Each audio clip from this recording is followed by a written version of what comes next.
Bismillahirrahmanirrahim. Assalamualaikum warahmatullahi wabarakatuh. Waalaikumsalam warahmatullahi wabarakatuh. Innal hamdalillah nahmaduhu wa nasta'inuhu wa nastaghfiruh wa na'udzu billahi min syururi anfusina wa sayyiati a'malina may yahdihillahu fala mudilla lahu wa may yudlil fala hadiya lahu. Asyhadu an la ilaha illallah wahdahu la syarika lahu wa asyhadu anna Muhammadan abduhu wa rasuluh, amma ba'd. Allahumma sholli ala Muhammad wa ala ali Muhammad. Segala puji hanya untuk Allah yang telah memberikan kepada kita nikmat iman dan Islam, sehingga pada bulan ini kita masih dipertemukan kembali dengan bulan Ramadan, dan insya Allah kita akan laksanakan sebulan penuh. Dan pada malam hari ini juga kita masih diberi kesempatan untuk melaksanakan sholat tarawih berjamaah, insya Allah. Salawat serta salam semoga senantiasa tercurah kepada Nabi Muhammad SAW beserta keluarga, sahabat maupun para pengikut yang tetap istiqomah sampai akhir hayatnya. Jemaah yang dirahmati Allah, di dalam Al-Quran Allah berfirman, A'udzubillahi minasyaitonirrajim, Ya ayyuhalladzina amanu kutiba alaikumusiyam kama kutiba alal ladzina min qablikum la'allakum tattaqun. Ya ayyuhalladzina amanu, wahai orang-orang yang beriman, kutiba alaikumusiyam, telah diwajibkan atas kalian berpuasa, yakni puasa Ramadan, kama kutiba alal ladzina min qablikum la'allakum tattaqun, sebagaimana telah diwajibkan atas orang-orang sebelum kalian agar kalian bertakwa. Pada ayat ini ada beberapa yang dapat kita ambil pelajaran. Pertama,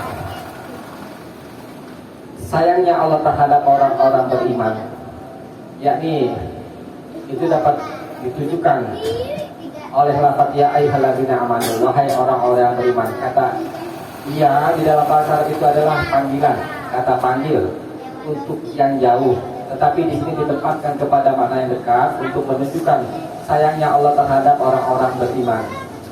Kemudian di dalam Al-Quran jika ada lafaz ya ayyuhalladzina amanu, maka sahabat apa katakan pasti setelahnya itu adalah perintah atau larangan. Maka dengarkanlah baik-baik setelah kita membaca lafaznya ayyuhalladzina amanu. Begitulah yang dikatakan oleh sahabat. Di sini Allah memerintah kita untuk berpuasa di bulan Ramadan, dan itu juga diwajibkan oleh umat-umat terdahulu, walaupun tentang syariatnya berbeda-beda, tetapi Nabi Muhammad beserta umatnya, begitu juga dengan nabi-nabi yang lain juga mendapatkan perintah berpuasa. Tujuannya untuk apa? Yakni la'allakum tattaqun, la'allakum, agar kalian tattaqun, bertakwa. Inilah titik pencapaian untuk orang-orang yang berpuasa, yakni supaya menjadi orang yang bertakwa. Perlu kita ketahui makna takwa sebagaimana didefinisikan oleh ulama, yakni tetap menjalankan perintah Allah dan menjauhi larangan. Itu makna takwa. Oleh karena itu hendaknya kita menyadari tujuan dari berpuasa adalah agar kita menjadi orang yang bertakwa. Kemudian Allah gunakan dengan kata la'alla. La'alla kalau dalam bahasa Arab maknanya aroja, harapan. Bisa terjadi, bisa juga tidak. Bagaimana misalkan dalam ungkapan la'allal kitaba rakhisun, mudah-mudahan saja kitab itu harganya murah. Bisa jadi murah dan bisa jadi juga tidak. Tetapi kalau Allah yang berkata di dalam Al-Quran, lafaz la'alla ini maknanya litahqiq, untuk memastikan. Jadi siapa saja yang berpuasa di bulan Ramadan pasti kalian menjadi orang-orang yang bertakwa. Bukannya boleh jadi iya, boleh jadi tidak. Begitulah menurut kaidah ilmu tafsir yang disebutkan oleh Imam Asy'uti dalam kitab Al-Itqan fi Ulumil Quran. Kalau Allah yang berkata la'alla, maka itu maknanya pasti. bukan pengharapan boleh jadi tidak, boleh jadi iya. Gitu. Nah, jemaah yang dirahmati oleh Allah, perlu juga kita ketahui jalan untuk menuju takwa di samping kita berpuasa di bulan Ramadan, kita juga mesti menjadikan Al-Quran sebagai pedoman hidup. Karena orang-orang yang bertakwa adalah orang-orang yang menjadikan Al-Quran sebagai pedoman hidup. Hal itu disebutkan di dalam surat Al-Baqarah ayat 2, Zalikal kitabu la raiba fihi hudal lil muttaqin. Zalikal kitab, kitab itu maksudnya adalah Al-Quran ini, la raiba fihi, tidak ada keraguan di dalamnya. Hudal, sebagai petunjuk lil muttaqin, bagi orang yang bertakwa. Jadi siapa saja yang ingin menjadi bertakwa, maka hendaklah dia menjadikan Al-Quran sebagai pedoman hidupnya. Dan janganlah dia menjadikan jalan-jalan lain selain jalan Allah menjadi pedoman hidup. Mesti bagi kita menetapkan cukuplah Al-Quran sebagai pedoman hidup kita. Nah, kemudian hudan lil muttaqin. Hudan artinya petunjuk. Petunjuk ini tidak bisa kita capai kalau kita tidak punya ilmu. Bagaimana kita bisa berbuat kalau kita nggak tahu apa yang tidak kita berbuat? Oleh karena itu wajib bagi setiap muslim menuntut ilmu. Nah, kemudian yang kedua, tidak cukup dengan ilmu. Hidayah atau hudan itu mesti meliputi dua hal, yakni ilmu dan amal. Ilmu tanpa diamalkan maka tidak ada gunanya. Ilmu yang bermanfaat adalah ilmu yang diamalkan. Jadi apa saja dari pelajaran yang sudah kita pelajari hendaklah kita amalkan. Amal tanpa ilmu juga bisa menjadi sesat. Gitu. Jadi kalau kita ingin mendapatkan hidayah Allah, mesti kita berilmu dan beramal. Itulah menurut Syekhul Islam Ibnu Taimiyah di dalam kitabnya Majmu'ul Fatawa.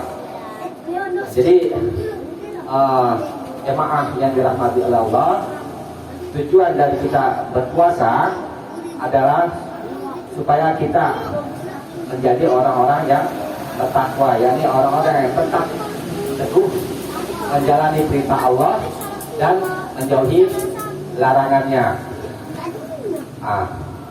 Apa bisa kita menjalani semua perintah Allah dan menjauhi larangannya?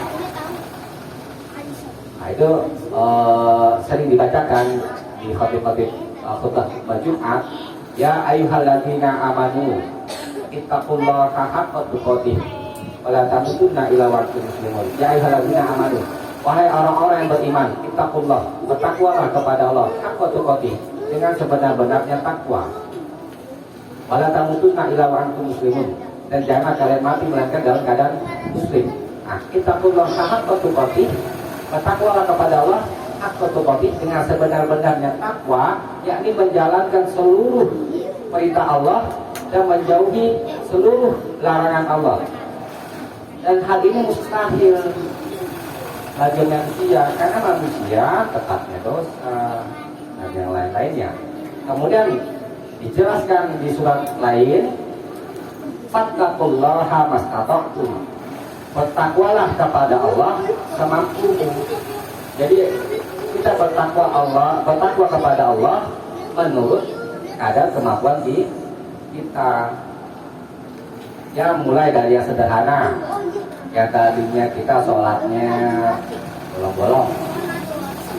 Nah, kita berupaya sekuat tenaga supaya setiap hari semalam tetap menjalankan sholat 5 waktu. Karena Allah tidak merubah satu kaum. Allah kaum itu dia mau merubah. Ya. Jadi takdiran Allah tidak merubah satu kaum kecuali kaum itu yang merubah. Tafsirannya adalah Allah ingin kepada hamba tetap dalam kebaikannya, kebaikan Allah. Tetapi manusia itu yang merubah nikmat-nikmat Allah menjadi tidak baik. Terus satu tadi sholat lima waktu. Diupayakan tetap istiqomah. Kemudian juga kalau dia mau yang menambah yang sunnah-sunnahnya itu lebih baik karena ancaman bagi orang-orang yang tidak mau mengerjakan sholat 5 waktu itu di hadis dikatakan nanti di akhirat satu kamar sama Fir'aun. Adil, perlu jadi perhatian buat kita. Jangan sampai kita meninggalkan sholat 5 waktu. Sholat 5 waktu itu adalah pintu kebaikan, pintu keberkahan berangkat dari sholat. Kalau sholat seseorang itu sudah baik, maka amal-amal yang lainnya itu juga ikut menjadi baik. Itu. Jadi seorang yang ingin hijrah, ingin memulai dari mana dia mentaati Allah, itu Nabi katakan kalau ingin menjadi baik amalnya semuanya, maka dimulai dari sholatnya. Perbaikilah sholatmu, niscaya amal-amalmu juga menjadi baik. Demikian khutbah singkat yang dapat saya sampaikan. Mudah-mudahan ada manfaatnya. Subhanakallahumma wa bihamdika asyhadu an la ilaha illa anta astaghfiruka wa atubu ilaik. Assalamualaikum warahmatullahi wabarakatuh. Waalaikumsalam warahmatullahi wabarakatuh.